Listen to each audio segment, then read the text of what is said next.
ਸਤਿ ਸ਼੍ਰੀ ਅਕਾਲ। ਤੁਸੀਂ ਦੇਖ ਰਹੇ ਹੋ ਪੰਜਾਬ ਮੇਲ USA TV। ਮੈਂ ਬरुण कौर मान। खबरों के बुलेटिन 'ਚ ਤੁਹਾਡਾ ਸਵਾਗਤ। खबरों के बुलेटिन ਦੇ sponsor real estate broker Mohan Cheema. Real estate ਦੀ ਦੁਨੀਆ 'ਚ ਮੰਨਿਆ ਪ੍ਰਮੰਨਿਆ ਨਾਮ। ਪੇਸ਼ ਨੇ ਪਹਿਲਾਂ ਚੁਣਵੀਆਂ ਖਬਰਾਂ। ਸਟੱਡੀ ਵਿੱਚ ਵੱਧ ਗੈਪ ਵਾਲੇ ਵਿਦਿਆਰਥੀਆਂ ਲਈ ਕੈਨੇਡਾ ਜਾ ਕੇ ਪੜ੍ਹਾਈ ਕਰਨ ਦਾ ਸੁਨਹਿਰੀ ਮੌਕਾ। ਅੰਮ੍ਰਿਤਸਰ ਤੋਂ ਲਖਨਊ ਲਈ 27 ਮਾਰਚ ਤੋਂ ਸ਼ੁਰੂ ਹੋਵੇਗੀ ਫਲਾਈਟ। ਕਈ ਸੂਬਿਆਂ ਦੇ ਯਾਤਰੀਆਂ ਨੂੰ ਮਿਲੇਗਾ ਫਾਇਦਾ। ਸਪਾਈਸ ਜੈਟ ਰਾਹੀਂ ਅੰਮ੍ਰਿਤਸਰ ਤੋਂ ਇਟਲੀ ਰਵਾਨਾ ਹੋਣ ਵਾਲੇ ਯਾਤਰੀ ਹੋਏ ਖੱਜਲ ਖੁਆਰ। मामला कोरोना टेस्ट रिपोर्टां ते दस्तखत ना होण दा। जो बाइडन ने पोलैंड सरहद ते अमेरिकी सैनिकां नाल कीती मुलाकात। जंग विचाले जो बाइडन की चेतावनी। रूस ने कैमिकल हथियार चलाए तां जवाब यूक्रेन नहीं, जवाब देगा नाटो। अमेरिका ने UAE विच बोके हराम दे मैंबरां नूं बनाया निशाना। ते हुण इन्हां खबरां दा विस्तार।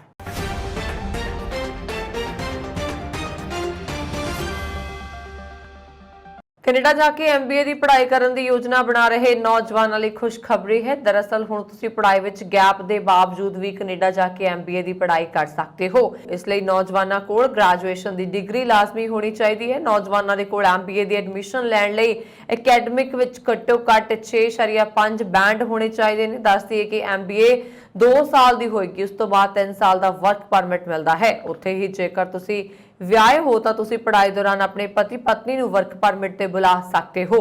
ਕੈਨੇਡਾ 'ਚ MBA ਦੀ ਪੜ੍ਹਾਈ ਕਰਨ ਨਾਲ PR ਮਿਲਣ ਦੇ ਮੌਕੇ ਵੱਧ ਜਾਂਦੇ ਨੇ। ਜੇਕਰ ਤੁਹਾਡੇ ਆਇਲਸ ਅਕੈਡਮਿਕ ਵਿੱਚ 7 ਬੈਂਡ ਨੇ ਤਾਂ ਤੁਹਾਨੂੰ $4000 ਤੱਕ ਦੀ ਸਕਾਲਰਸ਼ਿਪ ਵੀ ਮਿਲ ਸਕਦੀ ਹੈ। ਗ੍ਰੈਜੂਏਸ਼ਨ 'ਚ ਨੰਬਰਾਂ ਦੇ ਆਧਾਰ ਤੇ ਵੀ ਵਧੀਆ ਸਕਾਲਰਸ਼ਿਪ ਸਕੀਮਾਂ ਉਪਲਬਧ ਨੇ। ਉਮਰ ਹੱਦ ਦੀ ਕੋਈ ਸੀਮਾ ਨਹੀਂ ਹੈ। ਪੜ੍ਹਾਈ ਵਿੱਚ 15 ਸਾਲ ਤੋਂ ਵੱਧ ਦਾ ਗੈਪ ਵਾਲੇ ਵਿਦਿਆਰਥੀ ਵੀ ਲਾਭ ਲੈ ਸਕਦੇ ਨੇ।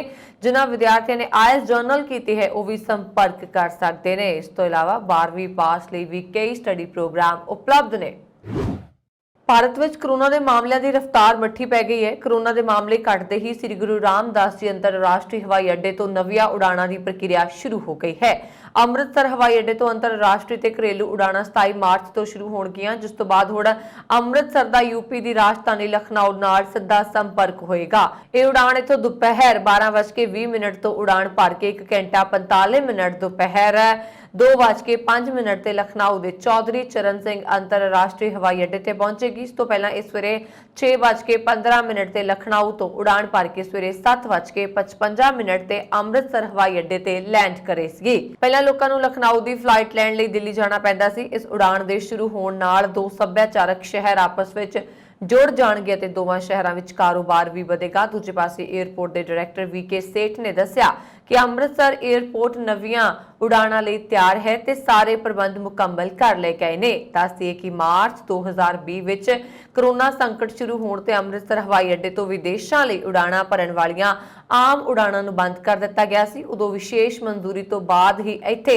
ਵਿਦੇਸ਼ੀ ਉਡਾਣਾਂ ਦੀ ਆਗਿਆ ਦਿੱਤੀ ਗਈ ਸੀ। ਪਰ ਹੁਣ ਕੋਵਿਡ ਦਾ ਸੰਕਟ ਟਲ ਗਿਆ ਹੈ ਤਾਂ ਕੇਂਦਰੀ ਸ਼ਹਿਰੀ ਹਵਾਬਾਜ਼ੀ ਮੰਤਰਾਲਾ ਨੇ ਅੰਮ੍ਰਿਤਸਰ ਹਵਾਈ ਅੱਡੇ ਤੋਂ ਵਪਾਰਕ ਉਡਾਣਾਂ ਨੂੰ ਉਡਾਣ ਭਰਨ ਦੀ ਆਗਿਆ ਦੇ ਦਿੱਤੀ ਹੈ। ਅੰਮ੍ਰਿਤਸਰ ਦੇ ਸ੍ਰੀ ਗੁਰੂ ਰਾਮਦਾਸ ਜੀ ਕੌਮਾਂਤਰੀ ਹਵਾਈ ਅੱਡਾ ਰਾਜਾ ਸਾਂਸੀ ਤੋਂ ਸਪਾਈਸ ਜੈਟ ਦੀ ਉਡਾਣ ਰਾਹੀਂ ਇਟਲੀ ਰਵਾਨਾ ਹੋਣ ਵਾਲੇ 39 ਯਾਤਰੀਆਂ ਨੇ 4 ਘੰਟੇ ਖੱਜਲ ਹੋਣ ਉਪਰੰਤ ਰਵਾਨਾ ਹੋਣ ਤੋਂ ਵਾਂਝਿਆ ਰਹਿਣ ਤੇ 에ਅਰਲਾਈਨ ਖਿਲਾਫ ਨਾਅਰੇਬਾਜ਼ੀ ਕੀਤੀ ਗਈ। ਕੋਰੋਨਾ ਟੈਸਟ ਰਿਪੋਰਟਾਂ ਤੇ ਦਸਤਖਤ ਨਾ ਹੋਣ ਕਾਰਨ 에ਅਰਲਾਈਨ ਦੇ ਸਟਾਫ ਨੇ ਬੋਰਡਿੰਗ ਪਾਸ ਦੇਣ ਤੋਂ ਮਨਾਹੀ ਕਰ ਦਿੱਤੀ ਸੀ, ਜਿਸ ਕਾਰਨ ਯਾਤਰੀ ਭਾਰੀ ਖੱਜਲ ਖੁਆਰ ਹੋਏ ਅਤੇ ਉਹਨਾਂ ਨੂੰ ਮਜਬੂਰਨ ਘਰਾਂ ਨੂੰ ਵਾਪਸ ਪਰਤਣਾ ਪਿਆ। ਯਾਤਰੀਆਂ ਵਿੱਚ ਕੁਝ ਲੋਕਾਂ ਨੇ ਦੱਸਿਆ ਹੈ ਕਿ ਉਹਨਾਂ ਸਪਾਈਸ ਜੈਟ ਦੀ ਉਡਾਣ ਰਾਹੀਂ ਦੁਪਹਿਰ 2 ਵਜੇ ਇਟਲੀ ਨੂੰ ਰਵਾਨਾ ਹੋਣਾ ਸੀ। ਇਸ ਲਈ ਉਹ ਸਵੇਰੇ ਕਰੀਬ 11 ਵਜੇ ਹਵਾਈ ਅੱਡੇ ਤੇ ਪੁੱਜੇ। ਉਹ ਬੋਰਡਿੰਗ ਪਾਸ ਲੈਣ ਲਈ ਕਤਾਰਾਂ ਵਿੱਚ ਲੱਗੇ ਸੀ ਤਾਂ ਸਟਾਫ ਵੱਲੋਂ ਇਹ ਕਹਿ ਕੇ ਬੋਰਡਿੰਗ ਪਾਸ ਨਹੀਂ ਦਿੱਤਾ ਗਿਆ ਕਿ ਕੋਰੋਨਾ ਟੈਸਟ ਰਿਪੋਰਟ ਤੇ ਦਸਤਖਤ ਨਹੀਂ ਹਨ। ਇਸ ਲਈ ਬੋਰਡਿੰਗ ਪਾਸ ਕਾਊਂਟਰ ਨੇੜੇ ਬੈਠੇ ਕਰਮਚਾਰੀਆਂ ਕੋਲੋਂ ਦਸਤਖਤ ਕਰਵਾਏ ਜਾਣ, ਪਰ ਦਸਤਖਤ ਕਰਨ ਵਾਲਾ ਕਰਮਚਾਰੀ ਦੁਪਹਿਰ 12 ਤੋਂ ਬਾਅਦ ਆਪਣੀ ਸੀਟ ਤੇ ਬੈਠਾ ਹੀ ਨਹੀਂ ਸੀ। ਇੱਕ ਹੋਰ ਯਾਤਰੀ ਨੇ ਦੱਸਿਆ ਹੈ ਕਿ ਉਸ ਕੋਲ ਕੋਰੋਨਾ ਟੈਸਟ ਰਿਪੋਰਟ ਤੇ ਦਸਤਖਤ ਵੀ ਹੋਏ, ਪਰ ਫਿਰ ਵੀ ਹੋਰ ਬਹਾਨੇਬਾਜ਼ੀ ਕਰਕੇ ਬੋਰਡਿੰਗ ਪਾਸ ਨਹੀਂ ਦਿੱਤਾ ਗਿਆ, ਜਿਸ ਤੇ ਉਕਤ ਸਾਰੇ ਯਾਤਰੀਆਂ ਨੇ ਹਵਾਈ ਅੱਡੇ ਦੇ ਅੰਦਰ ਹੱਲਾ ਗੋਲਾ ਕੀਤਾ ਤੇ ਨਾਅਰੇਬਾਜ਼ੀ ਵੀ ਕੀਤੀ। ਉਕਤ ਯਾਤਰੀਆਂ ਨੇ 에ਅਰਲਾਈਨ ਕੋਲੋਂ ਮੰਗ ਕੀਤੀ ਹੈ ਕਿ ਮਹਿੰਗੇ ਮੁੱਲ ਦੀਆਂ ਟਿਕਟਾਂ ਦੀ ਬਣਦੀ ਰਕਮ ਵਾਪਸ ਕੀਤੀ ਜਾਵੇ ਜਾਂ ਫਿਰ ਇਹਨਾਂ ਟਿਕਟਾਂ ਰਾਹੀਂ ਦੂਸਰੀ ਉਡਾਣ ਤੇ ਇਟਲੀ ਭੇਜਣ ਦਾ ਪ੍ਰਬੰਧ ਕੀਤਾ ਜਾਵੇ। यूक्रेन में चल रही जंग दौरान गुआढ़ी देश पोलैंड पुजे अमेरिकी राष्ट्रपति जो बाइडन ने शरणार्थी यूक्रेनी नागरिकों नाल मुलाकात की है। ਵਾਈਡਨ ਨੇ ਇਹਨਾਂ ਸ਼ਰਨਾਰਥੀਆਂ ਨੂੰ ਹਰ ਸੰਭਵ ਮਦਦ ਦਾ ਭਰੋਸਾ ਦਿੱਤਾ। ਯੂਕਰੇਨ ਤੋਂ ਭੱਜ ਕੇ ਸਭ ਤੋਂ ਵੱਧ 22 ਲੱਖ ਲੋਕ ਪੋਲੈਂਡ ਆਏ ਨੇ। ਵਾਈਡਨ ਨੇ ਪੋਲੈਂਡ ਵਿੱਚ ਤਾਇਨਾਤ ਅਮਰੀਕੀ ਫੌਜੀਆਂ ਨਾਲ ਵੀ ਮੁਲਾਕਾਤ ਕੀਤੀ ਹੈ ਤੇ ਉਹਨਾਂ ਦੀ ਹੌਸਲਾ ਅਫਜ਼ਾਈ ਕੀਤੀ। ਅਮਰੀਕੀ ਰਾਸ਼ਟਰਪਤੀ ਨੇ ਸਰਹੱਦੀ ਸ਼ਹਿਰ ਵਿੱਚ ਪੋਲੈਂਡ ਦੇ ਹਮਰੁਤਬਾ ਆਂਦਰਜ਼ੇਜ ਡੂਡਾ ਨਾਲ ਬੈਠਕ ਵੀ ਕੀਤੀ ਹੈ। ਗੱਲਬਾਤ ਵਿੱਚ ਸ਼ਰਨਾਰਥੀਆਂ ਲਈ ਸਹਾਇਤਾ ਦੇ ਨਾਲ ਹੀ ਦੁਵੱਲੇ ਮਾਮਲਿਆਂ ਤੇ ਚਰਚਾ ਕੀਤੀ ਗਈ। ਵਾਈਡਨ ਨੇ ਤਣਾਅ ਦੇ ਦੌਰ ਵਿੱਚ ਡੂਡਾ ਨੂੰ ਹਰ ਤਰ੍ਹਾਂ ਦੀ ਮਦਦ ਦਾ ਭਰੋਸਾ ਵੀ ਦਿੱਤਾ। रूस यूक्रेन जंग का 31वां दिन है। अमेरिकी राष्ट्रपति जो बाइडन ने वीरवार ਨੂੰ ਇਸ ਸੰਕਟ ਤੇ ਬਰਲਜ਼ ਵਿੱਚ ਨਾਟੋ ਸੰਮੇਲਨ ਨੂੰ ਸੰਬੋਧਨ ਕੀਤਾ। ਬਾइडन ਨੇ ਕਿਹਾ ਕਿ ਜੇਕਰ ਰੂਸੀ ਰਾਸ਼ਟਰਪਤੀ ਵਲਾਦੀਮੀਰ ਪੁਤਿਨ ਨੇ ਯੂਕਰੇਨ ਖਿਲਾਫ ਰਸਾਇਣਕ ਹਥਿਆਰਾਂ ਦੀ ਵਰਤੋਂ ਕੀਤੀ ਤਾਂ ਨਾਟੋ ਜਵਾਬ ਦੇਗਾ। ਰੂਸ ਜਿਸ ਤਰ੍ਹਾਂ ਦਾ ਇਸਤੇਮਾਲ ਕਰੇਗਾ ਨਾਟੋ ਵੀ ਉਸੇ ਤਰ੍ਹਾਂ ਹਥਿਆਰਾਂ ਨਾਲ ਜਵਾਬ ਦੇਗਾ। ਇਸ ਦੇ ਨਾਲ ਹੀ ਸੰਮੇਲਨ ਤੋਂ ਬਾਅਦ ਬਾइडन ਨੇ ਕਿਹਾ ਸੀ ਚੀਨ ਨੂੰ ਸਾਫ਼ ਤੌਰ ਤੇ ਕਹਿ ਦਿੱਤਾ ਹੈ ਕਿ ਜੇਕਰ ਉਸਨੇ ਰੂਸ ਦੀ ਮਦਦ ਕੀਤੀ ਤਾਂ ਇਸ ਦੇ ਗੰਭੀਰ ਨਤੀਜੇ ਭੁਗਤਣੇ ਹੋਣਗੇ। ਅਸੀਂ ਉਹਨਾਂ ਨੂੰ ਕੋਈ ਧਮਕੀ ਤਾਂ ਨਹੀਂ ਦਿੱਤੀ ਹੈ ਪਰ ਚੀਨੀ ਰਾਸ਼ਟਰਪਤੀ ਰੂਸ ਦੀ ਮਦਦ ਕਰਨ ਦੇ ਨਤੀਜੇ ਚੰਗੀ ਤਰ੍ਹਾਂ ਤੋਂ ਜਾਣਦੇ ਨੇ। ਬਾइडन ਨੇ ਕਿਹਾ ਕਿ ਨਾਟੋ ਕਦੇ ਵੀ ਇੰਨਾ ਜ਼ਿਆਦਾ ਇਕਜੁੱਟ ਨਹੀਂ ਹੋਇਆ ਜਿੰਨਾ ਅੱਜ ਹੈ। ਯੂਕਰੇਨ ਤੇ ਹਮਲੇ ਤੋਂ ਬਾਅਦ ਪੁਤਿਨ ਨੂੰ ਉਹਨਾਂ ਦੇ ਇਰਾਦੇ ਤੇ ਬਿਲਕੁਲ ਉਲਟ ਨਤੀਜੇ ਨਿਕਲੇ ਨੇ। ਅਮਰੀਕਾ 1 ਲੱਖ ਯੂਕਰੇਨੀ ਰਿਫਿਊਜੀ ਦਾ ਸਵਾਗਤ ਕਰਨ ਲਈ ਤਿਆਰ ਹੈ। ਬ੍ਰਿਟੇਨ ਦੇ ਪ੍ਰਧਾਨ ਮੰਤਰੀ ਬੋਰਿਸ ਜੌਨਸਨ ਨੇ ਐਲਾਨ ਕੀਤਾ ਹੈ ਕਿ ਰੂਸੀ ਫੌਜ ਦੇ ਮੁਕਾਬਲੇ ਲਈ ਉਹ ਯੂਕਰੇਨ ਨੂੰ 6000 ਮਿਜ਼ਾਈਲ ਤੇ 25 ਮਿਲੀਅਨ ਪਾਉਂਡ ਭੇਜੇਗਾ। ਇਸ ਦੇ ਨਾਲ ਹੀ ਮਿਲਟਰੀ ਹਾਰਡਵੇਅਰ ਅਤੇ ਐਂਟੀ ਟੈਂਕ ਇਕਵਿਪਮੈਂਟ ਵੀ ਭੇਜੇ ਜਾਣਗੇ। ਨਾਟੋ ਦੇ ਜਨਰਲ ਸਕੱਤਰ ਜੇਨਸ ਨੇ ਕਿਹਾ ਕਿ ਰੂਸ ਯੂਕਰੇਨ ਵਿੱਚ ਕੈਮੀਕਲ ਹਥਿਆਰਾਂ ਦਾ ਇਸਤੇਮਾਲ ਕਰ ਸਕਦਾ ਹੈ। ਉਹਨਾਂ ਨੇ ਕਿਹਾ ਕਿ ਕੈਮੀਕਲ ਹਥਿਆਰਾਂ ਦੇ ਇਸਤੇਮਾਲ ਦੇ ਬਹੁਤ ਹੀ ਗੰਭੀਰ ਨਤੀਜੇ ਹੋਣਗੇ। बाइडन प्रशासन ने नाइजीरिया स्थित बोको हराम अतवादी समूह का समर्थन करने वाले संयुक्त अरब अमीरात विच एक वित्ती नैटवर्क के 6 कथित मैंबरां नूं निशाना बनाया है। खजाना विभाग ने शुक्रवार नूं ऐलान किया। विभाग ने एक प्रेस रिलीज विच कहा कि अमेरिकी विदेश मंत्री विभाग के विदेश जायदाद कंट्रोल दफ्तर ने नाइजीरिया स्थित अतवादी समूह बोको हराम नाल जुड़े 6 व्यक्तियों नूं नामजद किया है। सारे व्यक्ति नाइजीरिया विच बोको विद्रोहियों लई फंड इकट्ठा करन, समग्री सहायता प्रदान करन लई अते संयुक्त अरब अमीरात विच बोको हराम जेल स्थापित करने के दोषी पाए गए ने। रिलीज विच कहा गया है कि OFAC अब्दुल रहमान अते अदो मूसा, सलियू यूसुफ, अदमू बशीर अली, यूसुफ मोहम्मद, इब्राहिम अली असहतन अते सुराजो अबूकर मोहम्मद नूं कार्यकारी हुक्म 13224 तहत सौंपिया है। यह हुक्म अतवादी नेतावां अते अतवादी समूहां दे अधिकारियां नूं निशाना बनाउंदा है। UAE they federal court of अपलाई ने दुबई तो नाइजीरिया दे बोको हराम नूं $7,82,000 भेजण लई सारे 6 नूं दोषी ठहराया। मामले विच सालिहू यूसुफ, अदमू अते सुराजो अबूबकर मोहम्मद नूं उम्र कैद की सजा सुनाई गई है। अमेरिका के राष्ट्रपति जो बाइडन ने शुक्रवार नूं यूरोप नूं तरल कुदरती गैस की वधाई खेप का ऐलान करने की उम्मीद है। यूक्रेन ते हमले तो बाद रूस के ईंधन तो यूरोप की निर्भरता घटाउण लई एक लंबे समय की पहलकदमी का हिस्सा है। बाइडन अपनी 4 दिनी यात्रा के अंतिम पड़ाव विच पोलैंड लई रवाना होण तो कुछ समा पहला यूरोपीयन यूनीयन की कार्यकारी ब्रांच की मुखी उर्सुला वान डेर दे नाल एक इस मुद्दे ते चर्चा करन वाले ने। इस हफ्ते की शुरुआत विच वान डेर ने कहा सी कि असीं अगलियां 2 सर्दियां लई वाधू सप्लाई नूं लैके वचनबद्धता कायम रखण दा टीचा बना रहे ने। बाइडन दे राष्ट्रीय सुरक्षा सलाहकार जेक सुलिवन ने भी हाल विच पत्रकारां नूं कहा सी कि अमेरिका यूरोप विच गैस की सप्लाई नूं जल्दी ਵਧਾਉਣਾ ਚਾਹੁੰਦਾ है। रूस लई ईंधन आमदन का एक वड्डा स्रोत है। यूरोपीयन यूनीयन च इस्तेमाल होने वाली लगभग 40% कुदरती गैस रूस तो सप्लाई की जाती है।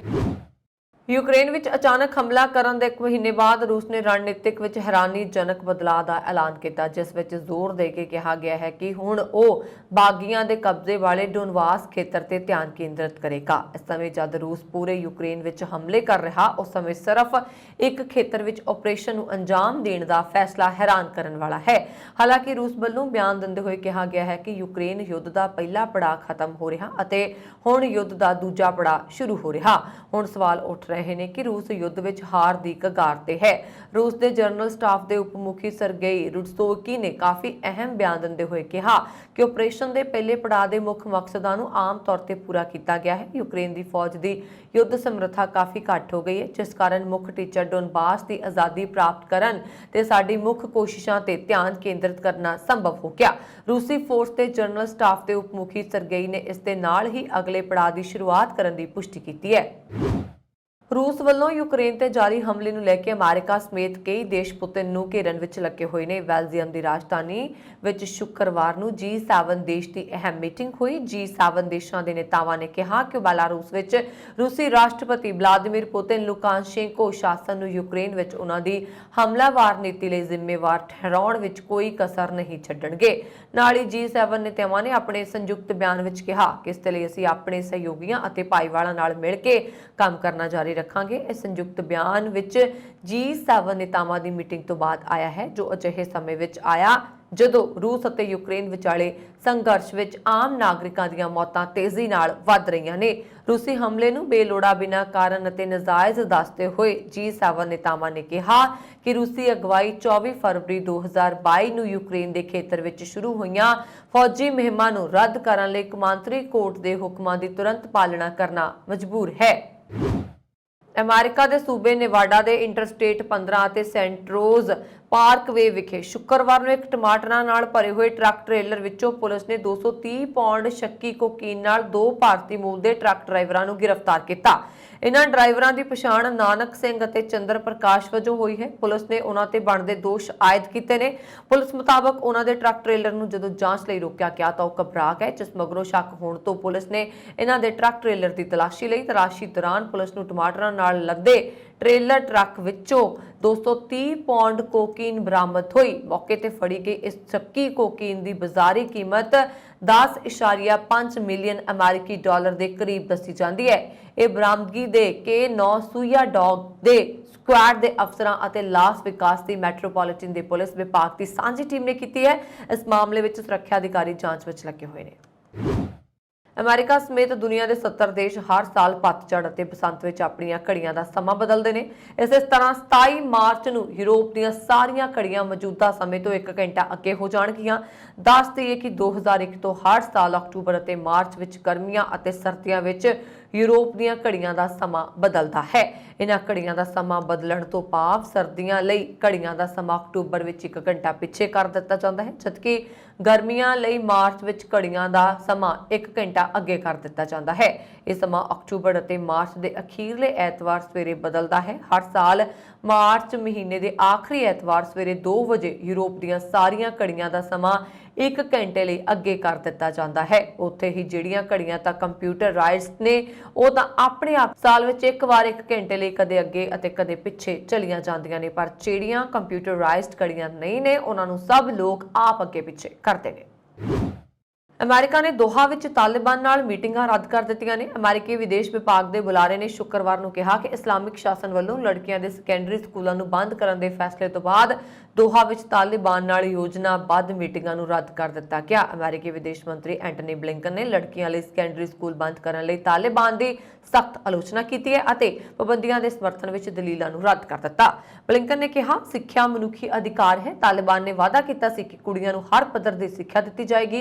वो अपने वादियों तो पिछे हट गया। लड़कियां और औरतां सैकेंडरी स्कूलों में पहुंच रही ने और उन्होंने अगले नोटिस तक स्कूल ना आने लई कह के वापस मोड़िया जा रहा। उन्होंने कहा कि अमेरिका उन्हां कुड़ियां ते उन्हां दे परिवारां नाल खड़ा है जो सिक्ख्या नूं अफगानिस्तान की तरक्की और खुशहाली के साधन वजों देखते हैं। रूस ते यूक्रेन विचाले जंग शुरू होए नूं हुण 31 दिन हो गए ने, पर रूस यूक्रेन नूं निशाना बनाउणा जारी रखदा है। इस दे नाल विश्व सेहत संगठन ने कहा कि 24 फरवरी नूं यूक्रेन के खिलाफ रूस की पूरी जंग शुरू होने तो बाद यूक्रेन विच हस्पतालां, एंबूलेंसां ते डॉक्टरां ते 70 तो वध मामले हो चुके हैं। इस दौरान रूस मुताबक यूक्रेन युद्ध विच हुण तक 1351 रूसी फौजी अपनी जान गवा चुके हैं। हालांकि यूक्रेन का दावा है कि उन्होंने हमले विच रूस के ज्यादा सैनिक मारे गए ने। यमन के हाउती विद्रोहियों ने फार्मूला 1 इवेंट तो पहला शुक्रवार नूं सऊदी अरब के जदाह शहर विच एक तेल डिपो ते हमला किया। इस तो बाद सऊदी की अगवाई वाले गठजोड़ ने यमन के सना अते होदी दा ते जवाबी हमले किए ने।